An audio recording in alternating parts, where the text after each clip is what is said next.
Erev Tov, everyone, and welcome to the House of Seven Beggars. It is Monday night. It is 8 p.m. here on the east side of the United States, here in the diaspora. This, of course, is the House of Seven Beggars, therefore it must be Zeyde Story Corner. That's right, Zeyde's Story Corner. And uh, you will be continuing to read from the book Classic Hasidic Tales by Mayor Levin. And you're almost through. Yes, we are almost through. We've gotten well past halfway. We've read all that, and that's what we have left. But still plenty of stories. And we bought a new book. You bought a new book? Yes, yes. We actually bought a new book of just all kinds of Jewish and Yiddish folk tales and stories and stuff like that, culled from the archives of Yivo. This is wonderful. Yeah, that is. It absolutely is. Yivo, if you don't know, is the organization who has spent many years collecting and saving the Yiddish archives from not just from like New York and places like that, but from all around the United States, Canada, and even overseas, I believe. They are trying to do their best to save Yiddishkeit. And they do a wonderful job. Yes, they do. They do an absolutely wonderful job. And they put out these publications and stuff like that. So when I find something that I see that is maybe interesting or maybe of use, such as the one we just bought, with all the stories, yes, with all the stories in it, we usually buy it not only to have it, but to help support the work that they're doing. Okay, so well, let's see. Let's check and see who we got in the chat. We have Marshall, of course, as always. Yeah, yeah, and Shlomo, as always. Yes, and Colleen, as always. Yeah, and of course, we know there are some people who are watching in the background. You should really come in. It's a good group. Yes, they should. They should actually come in. It is a very good group.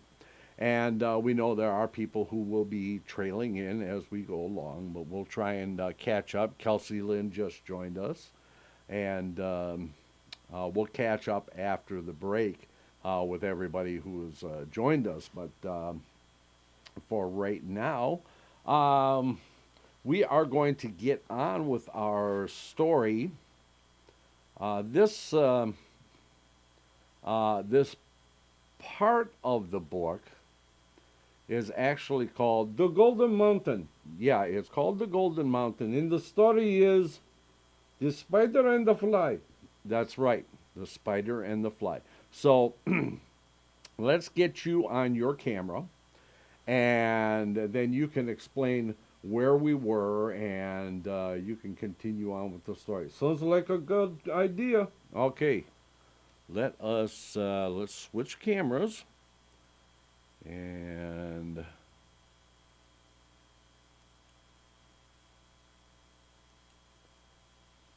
oh, there I am. Oh, that's much better, much better. Okay, everyone. Now, if you remember, the last time we were here, this was the story about the king who had conquered many lands, and he every year he would throw a big party, and he would invite all the emperors and all the other kings from all around so he could show off. And during the party, he would have these jesters and actors who would come, and they would imitate all the various peoples of the land. But the king kind of got curious. I mean, it's kind of strange. He's been doing this for years, and then all of a sudden, he becomes curious about how well the actors are portraying the people.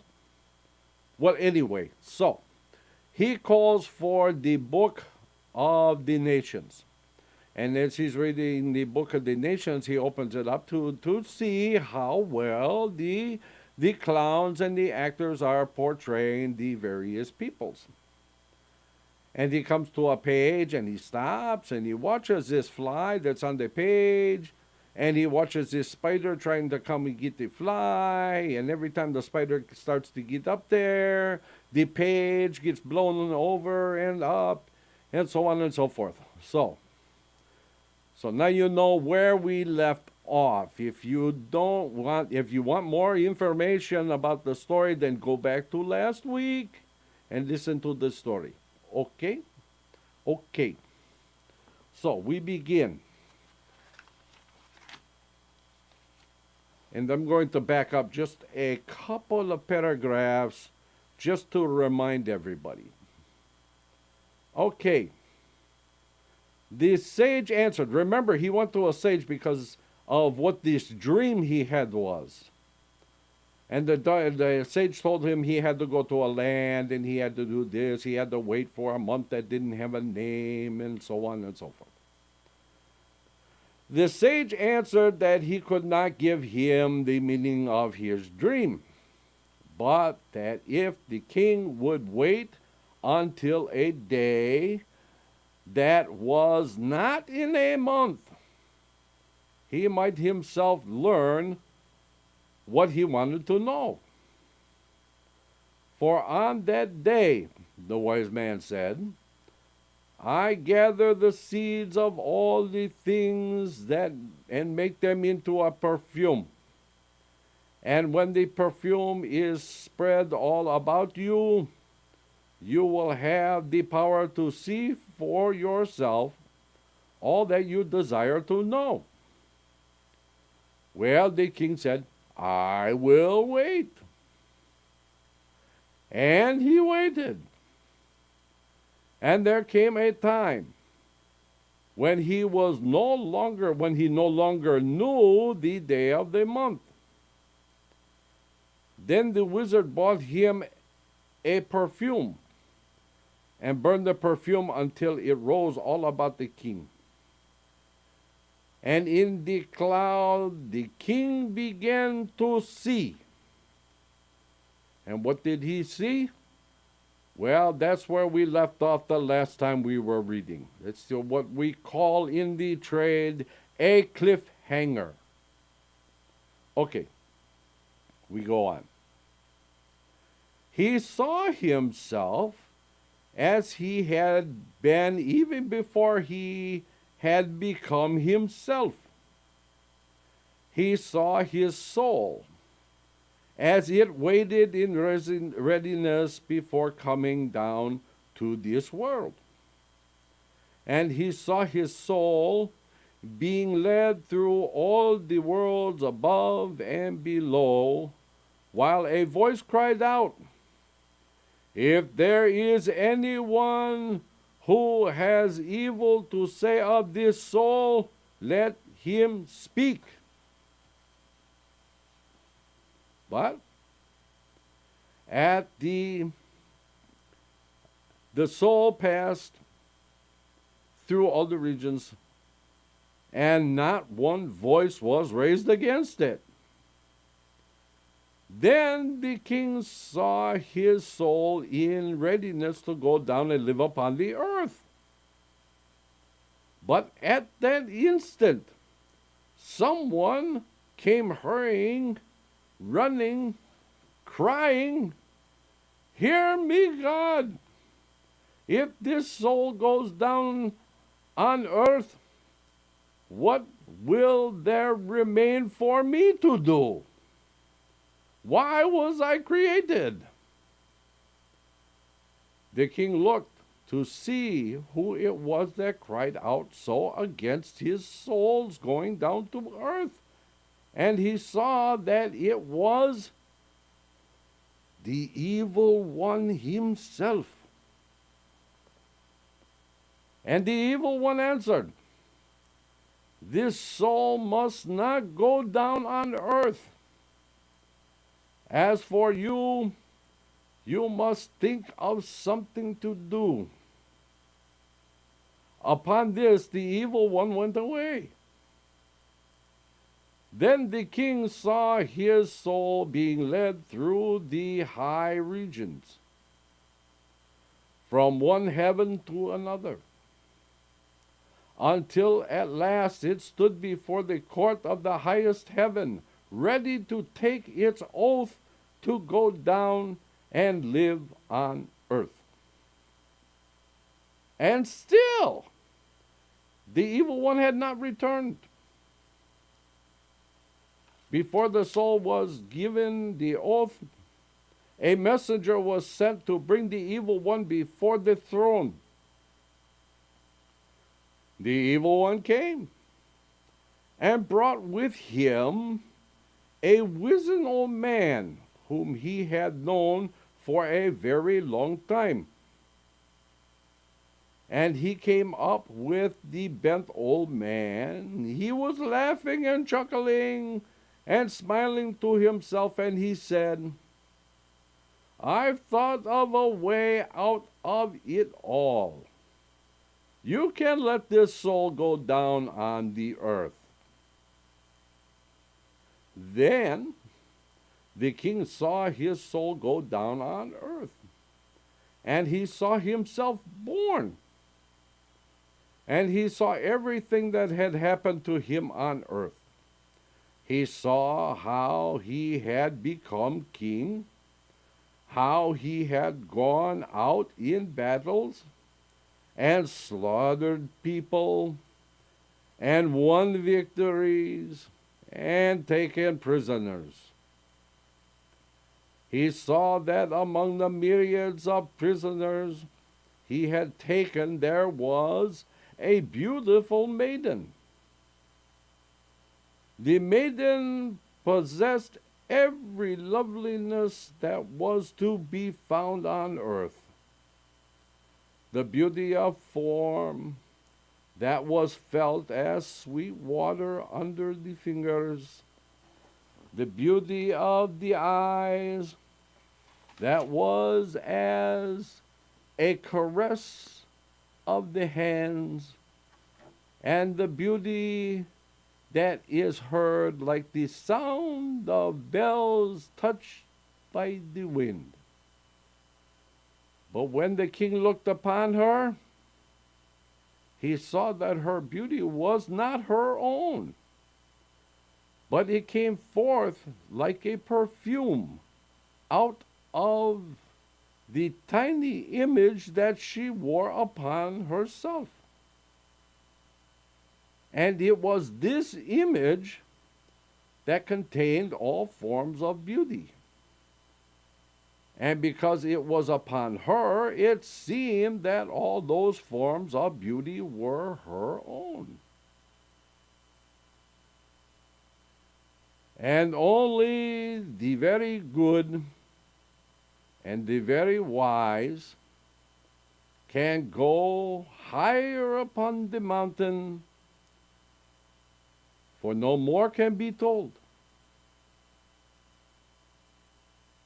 Pretty crummy way to end the story. Yeah, I know. Yeah, it just kind of drops off there in the middle, doesn't it? It gets you to a point, and yeah, there you are. You're stuck there. No answers. What was it? Why did the king make it up the mountain? What was the spider? What was with the fly and the spider? All of that. And that's why the stories of Rabbi Nachman are still studied to this very day. Hundreds of years after the Rebbe's death, we still are trying to figure out what the messages are in these stories. As soon as we figure out one message, we find another one. So,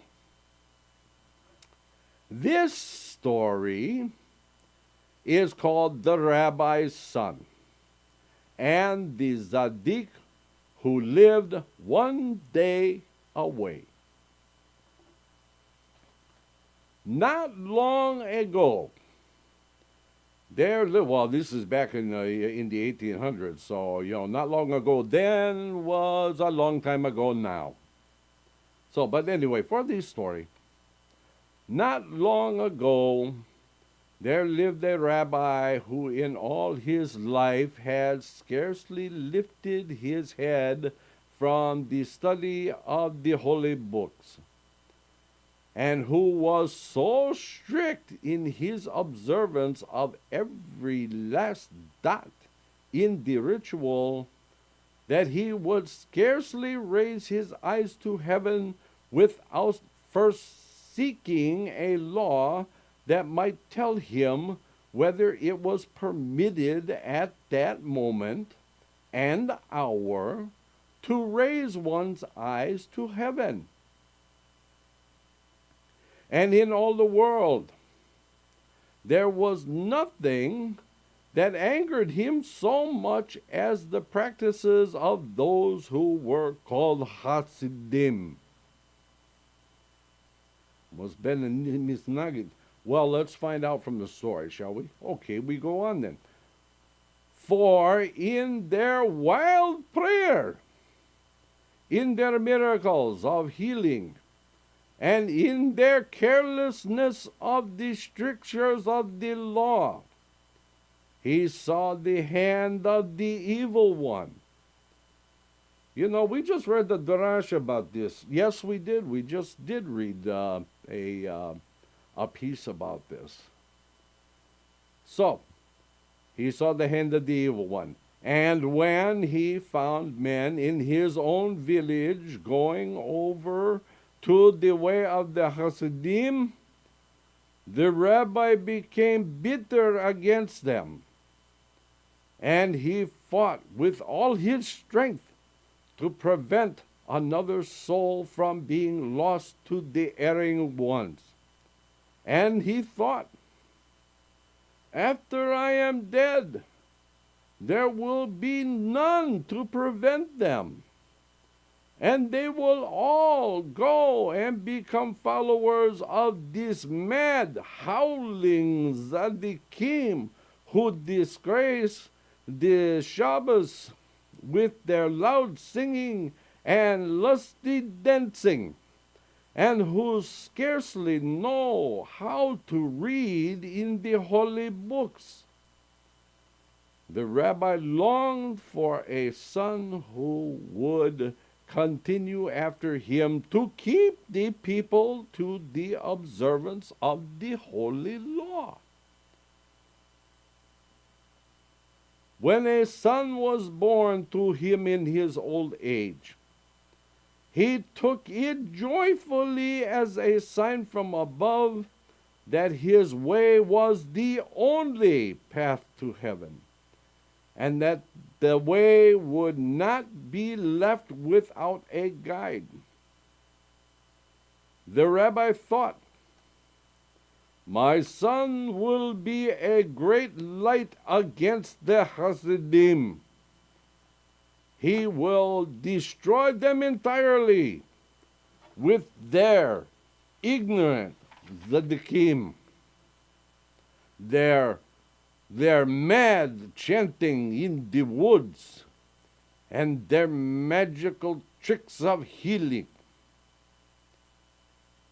He was watchful over the Ba'i every instant of day and night, that the child might not touch even the shadow of impurity.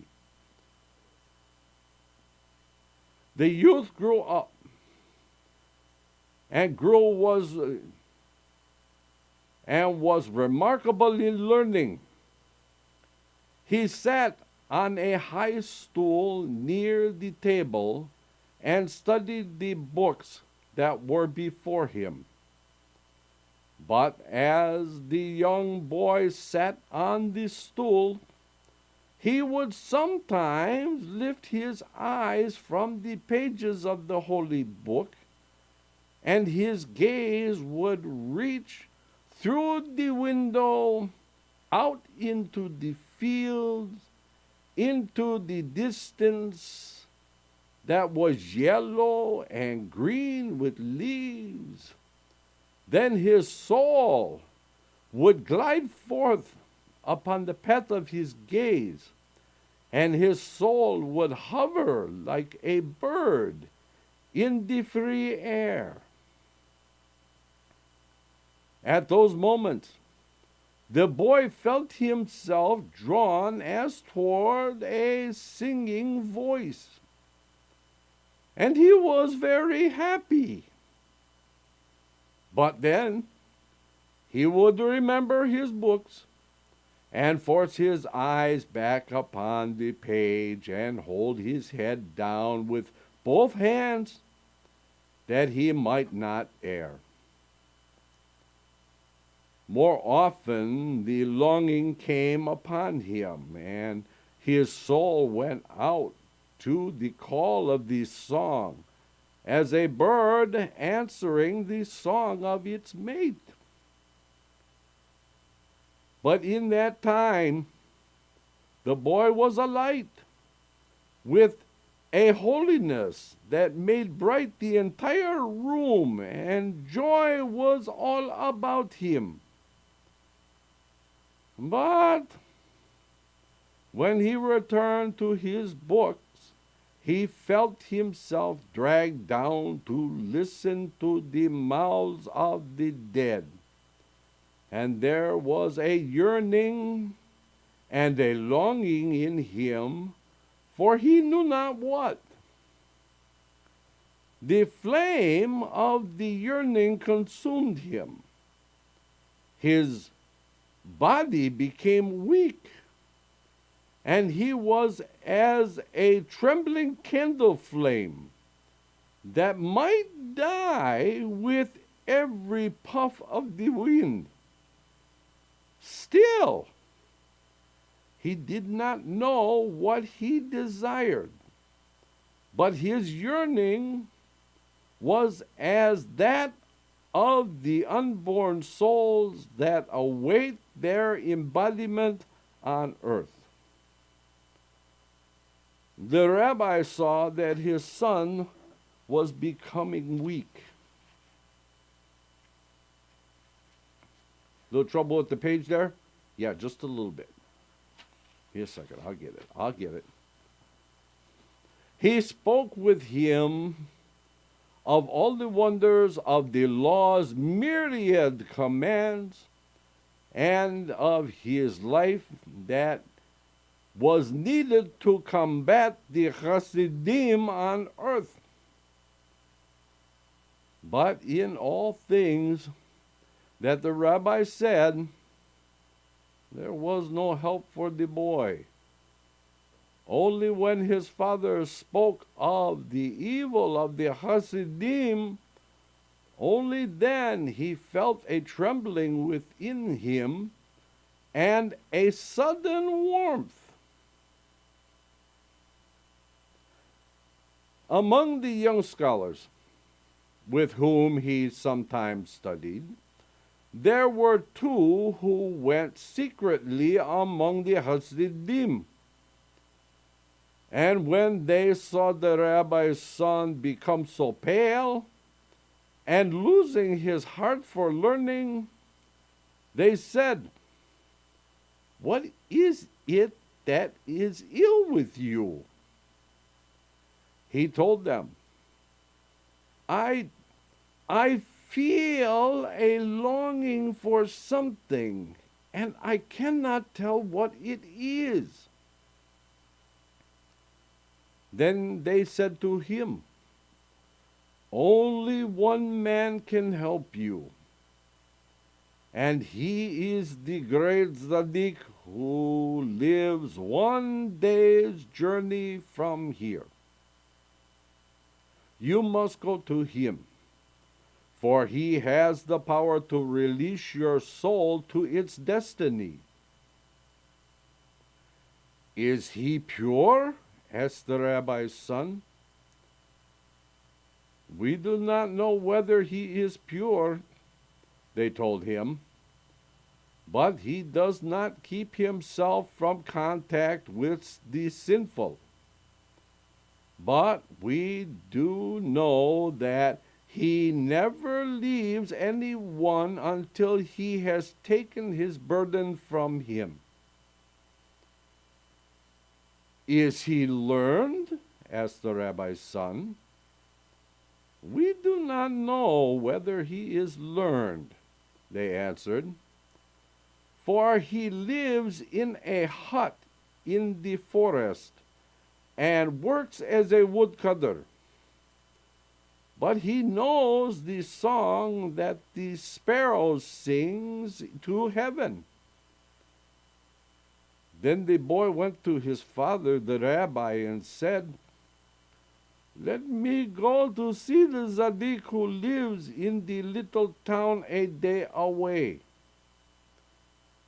The rabbi was deeply pained at his son's words, for he knew that the tzaddik was but a simple man, a leader of the Hasidim. What help can he be to you, my son? The rabbi asked, when you yourself have more learning than he. The boy returned to his studies, but again he felt the terrible longing come over his soul, and his eyes lifted, and he looked into the distance. Then he went to his father and begged him, Let me go. The rabbi saw his son become more frail and wane each day until, when the boy asked a third time, the rabbi said, You may not go alone to him, for it may be evil, the evil one, who is drawing you on this way. But I will go with you to this ignorant man, that you may see him and forget him. When they had put the horses to the cart, the rabbi said, Let us see whether there will be a sign from heaven upon this journey. If nothing happens to delay the journey, it is a sign that it is a true pilgrimage. But if we should be stopped on our way, it is a sign that we must turn back, and we will return. So they rode forth.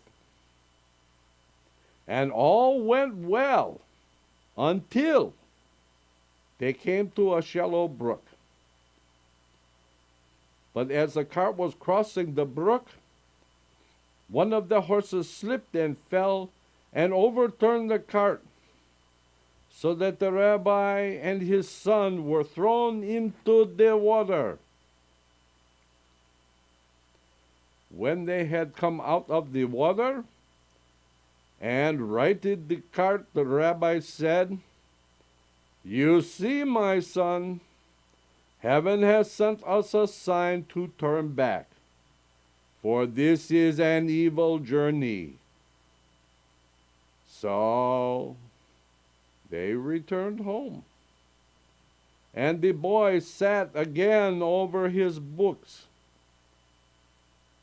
But soon the heaviness returned to his heart, and he felt the call of the distance. He feared to speak to his father, for he remembered the omen on their journey. Days passed, and each day the boy became weaker until he was a dying man who no longer fears what may be said on earth. Father, he cried, I must go speak with the tzaddik. Once more the rabbi consented, and they rode on their way. But when they had ridden 2/3 of a day, The cart went over a great stone, and both the axles of the cart were broken. This Zadik must surely be an impostor, the rabbi declared, for we have had another omen, and our journey to him is barred. They mended the wagon and returned home. But the boy's soul was more than ever unquieted until he prevailed upon the rabbi to send out for a third time upon the journey. But Father, he begged, let us not take what may befall by chance as an omen from heaven.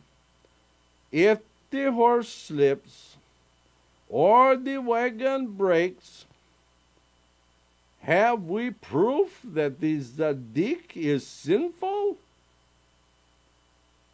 The rabbi said, but if there is a sign of sin against him alone, you will obey? I will obey and return home and never ask to go to him again. And that's where we are going to pause. We are going to take a 6-minute break, and then we return, and we will see if the poor boy actually makes it to the Zadik. So please, everybody, stay tuned, and we will be back in 6. Go to the lobby. Let's all go to the lobby. Let's all go to the lobby to get ourselves a treat. Delicious things to eat. The popcorn can't be beat. The sparkling drinks are just dandy. The chocolate bars and the candy. So let's all go to the lobby to get ourselves a treat. Let's all go to the lobby to get ourselves a treat. It's intermission time, folks, so hurry, hurry, hurry. Step right over to our refreshment center for the most extravagant array of refreshment goodies ever assembled under one roof. Enjoy breathtaking, mouth-watering goodies, everything from a snack to a delicious full meal.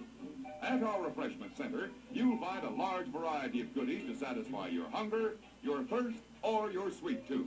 So hurry, hurry, hurry. Visit our refreshment center now.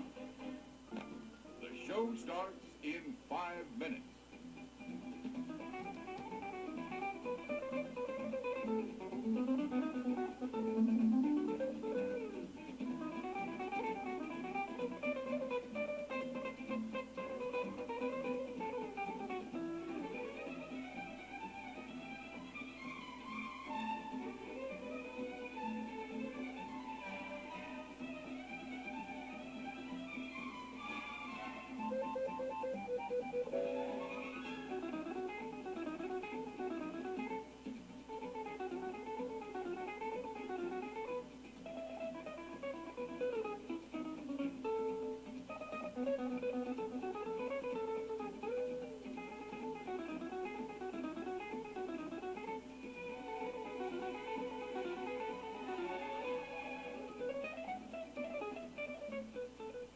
The show starts in 4 minutes.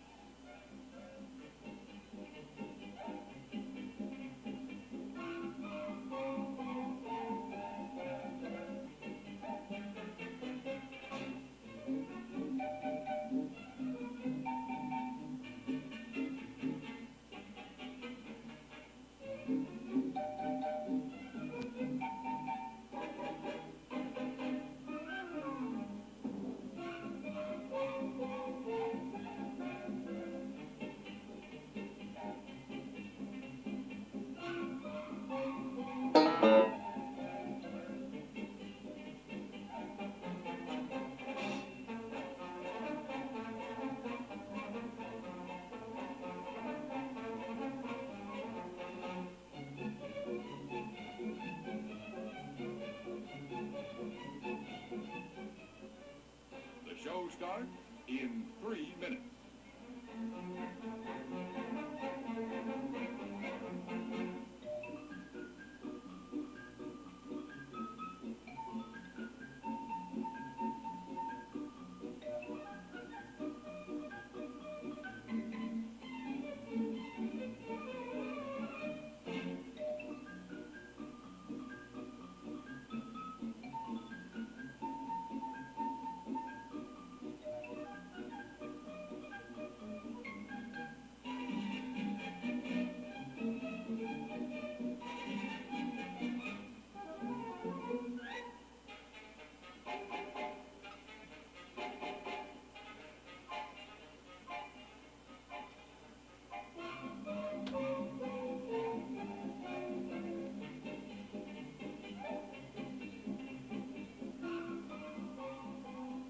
The show starts in 2 minutes.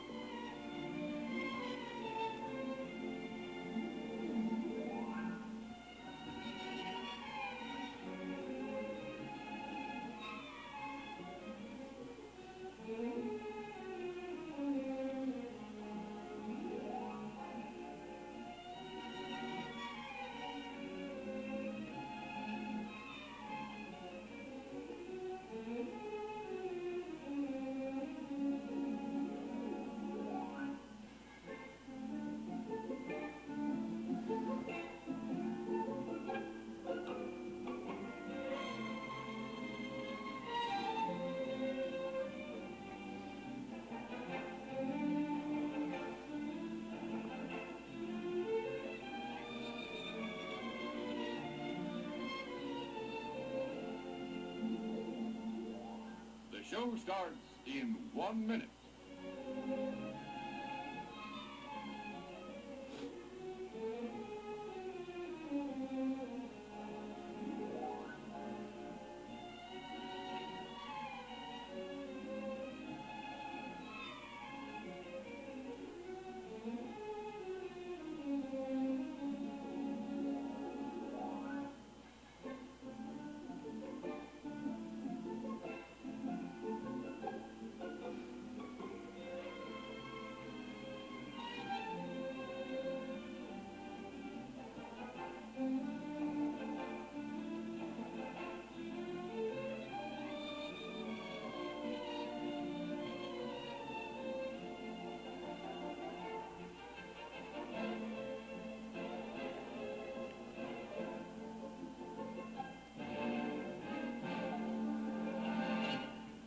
And now, on with the show.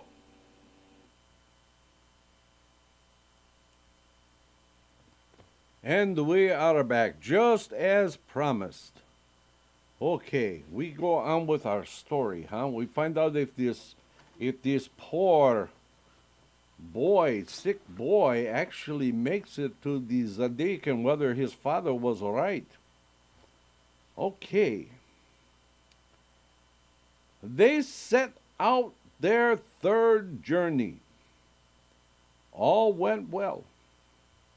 At night, they came to an inn not far from a village of the Zadik.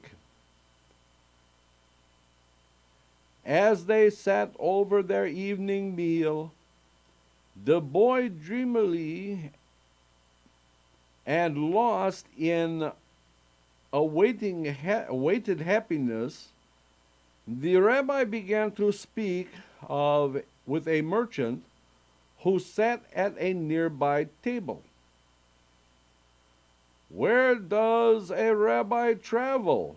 the merchant inquired. "On his way," said the rabbi, for he was ashamed to say that he was going to consult a man of no learning. "And you?" he asked. "I am a merchant. I have just been to a village," said the stranger, and he spoke the name of the Zadik's place. Then, as one who remembers the sound of a name, the rabbi said, "I have heard that many people come to consult with this wonder worker who lives in that same village. At this, the merchant laughed out loud. "Don't speak of him," he shouted. "I have just come from that very man's house." The boy raised his head as one who listens in a dream, and his wide eyes pierced the stranger. "It is indeed true," the rabbi asked, "that he is a holy man?" "A holy man," the stranger laughed. "He is an impostor and an agent of evil one. I myself saw him defile the Sabbath." God forbid. Then the rabbi turned to his son and said, "You have heard what the stranger has told us. In all innocence, not knowing where we were bound." "I have heard," the boy replied, and his voice was as the voice of the dead. They returned home. Soon after, the boy died. One night, as the grieving rabbi slept, his son appeared to him in a dream. The youth was wrapped in anger. And as the rabbi asked him, "My son, why are you angry?" the boy cried, "Go to that tzaddik to whom I long to go." The rabbi awoke and remembered his dream. And he said to himself, "Perhaps it was a chance dream," and did not go.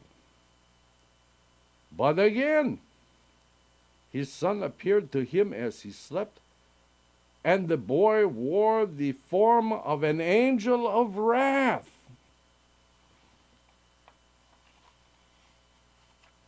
Again with the pages. Yes, I know. Again with the pages.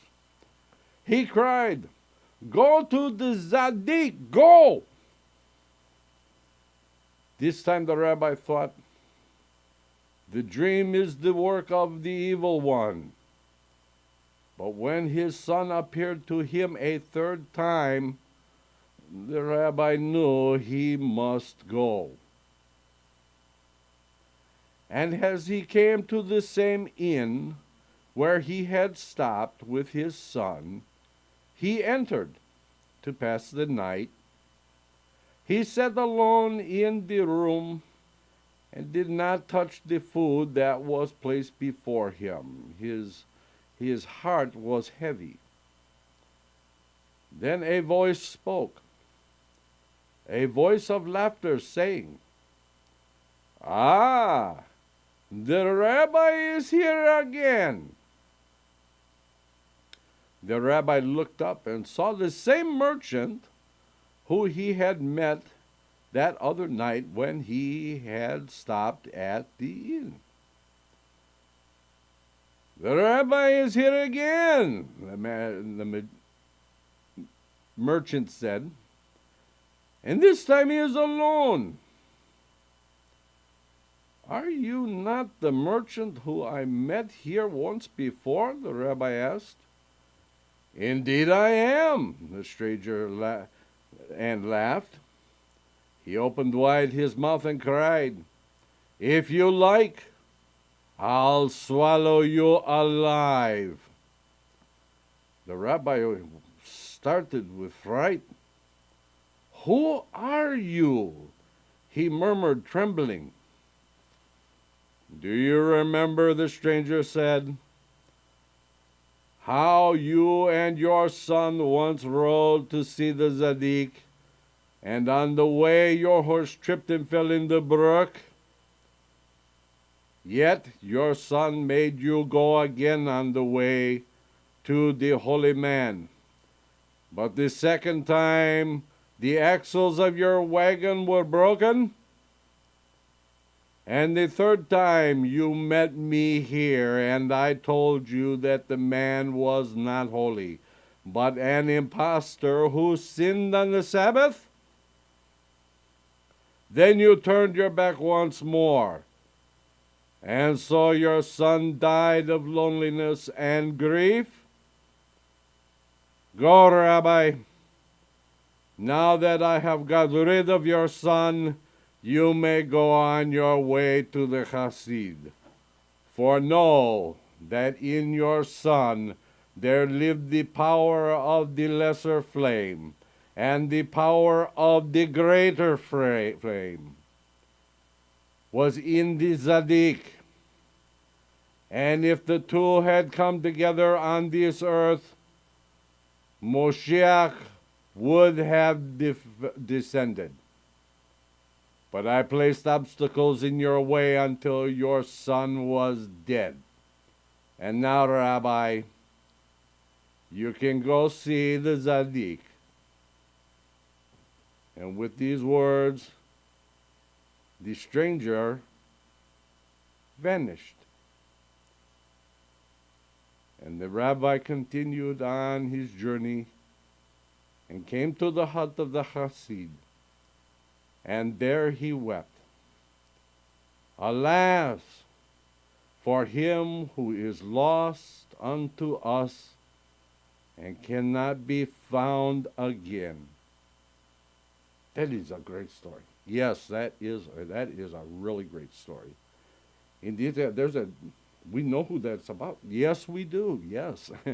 Actually, we know that is about it's supposed to be about the Gaon of Vilna, who was a very a great opponent to the Hasidim. And the Tzaddik, well, we know that is the Baal Shem Tov, or the Besht. Actually, we don't actually call him the Besht. No, it's actually not a good idea to call him the Besht. It's a kind of it's a term that was used by the Misnagid to describe the Baal Shem Tov. So, we just call him the Baal Shem or the Baal Shem Tov. So, but it's a good story anyway. Okay, now we are on to a new story. But that would be a good story for a nice, rainy, stormy night, wouldn't it? Oh, that would be a fantastic story for a dark and stormy night. Okay, this one is a little different. This is called The Sage and the Simpleton, who was not so foolish as he seemed. Okay, and so we start. In a hamlet, do we actually say the ham part? No, it's a different kind of ham altogether. Okay, well, we go ahead and read the story. In a hamlet in the provinces there lived two wealthy men, each of whom had a son. One of the children was so clever that he could make the son believe it shone at night, and the other boy was a simpleton. He was no fool, but he had only a little common sense, and could talk only of plain things as they were. Even though they were of such different natures, the children liked each other and were fast friends. Misfortune overtook the two wealthy men, and they began to lose their money. With each loss, they became more desperate in their commerce, trying to win back what they had lost, until they had nothing left at all except the houses in which they lived. Then the father said to the boys, "You will have to find a way to earn a living. So the simpleton went and became a shoemaker's apprentice and learned how to make shoes. A very useful trade, huh? But the clever boy would not set himself to so humble a task. I'll look around the world a bit, he thought, and see what I can do. He went to the marketplace, and just then a handsome carriage drawn by four swift, narrow-headed horses whirled into the square and halted. Two merchants got out of the carriage to refresh themselves at the inn. The clever boy at once went up to them and asked, "Where are you going?" "To Warsaw," they answered. "Take me with you. I'll be your servant on the road," he said. The merchant saw he was clever and eager boy, so they took him with them to be their servant. But when they had come to Warsaw, he thought, "I'll look around. Perhaps I can find some better thing to do." He went to the marketplace and began to talk with the young men who stood near a stall.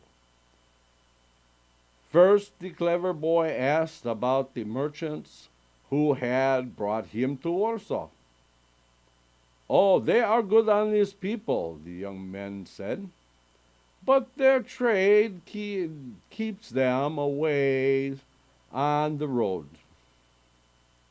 The clever young man thought he would rather stay in one place and learn a craft, so he went to his masters, and he said he could serve them no longer. In the marketplace, he had noticed the elegant caps and fine curved shoes of the silk merchants, and he thought, "I would like to be one of them." So he went to the silk merchant shop and asked if a helper was needed. He began to work there, but it was the custom for the beginner to work as an under-helper, and the under-helpers had to do hard work, carrying heavy bolts of cloth in their arms and on their backs through the streets all day, and sometimes up many flights of stairs. This was not to his taste. And though his cleverness and quickness of mind had already been observed by his masters, they were eager to have him remain with them. He thought, "What future is there for me here? I may earn a living and marry. There is plenty of time for that. First, I'll see if there's a better place for me in the world." So he became a servant to some merchants who were going to London. And from London he went to Paris. And then he went to Germany and Spain. Thus he traveled about for several years until he was no longer a youth, but a grown man, much wiser and cleverer than ever before. He thought, "It's time I learn a craft and settle down."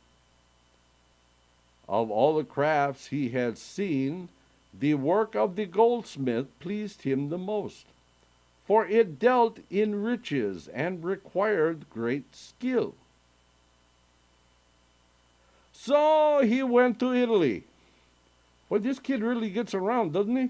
Yes, he does. and became a goldsmith. As he was quick to learn, he did not have to remain an apprentice for several years. He became a master goldsmith in 3 months. And then he became so clever at spinning slender threads of gold into mysterious and intricate patterns, into images of birds whose every feather might be counted, and trees whose every leaf might be seen. And he was soon famous as a great artisan that the master who had taught him, and at last he was master of all masters of his craft. But still, he was not content.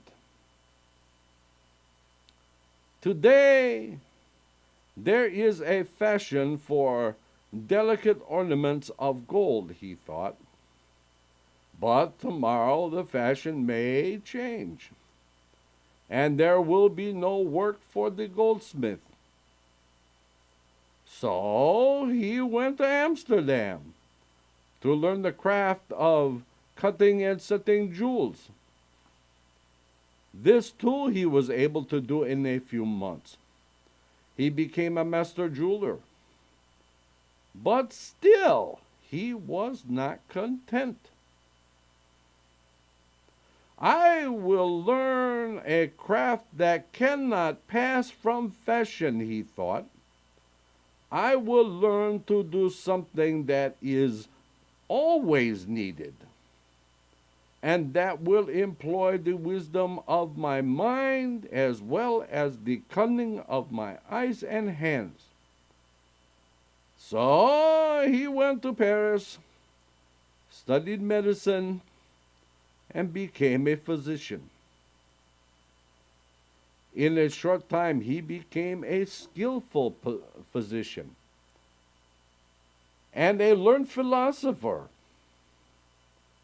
Then all the world seemed stale to him, and everything in the world seemed but a trifle. He could do anything, and nothing seemed worth doing. He could have anything, and nothing seemed worth having. And there is where we are going to stop for this evening. And we will pick up again when we are here next Monday night. I hope you will return to be with us. Don't forget that Wednesday night at 8 p.m. is the Torah study with Rabbi A and the Reb Reuven. I hope you will return to be with us often. Until next time, my dear friends, and all the kinderlech out there, Laila Tov.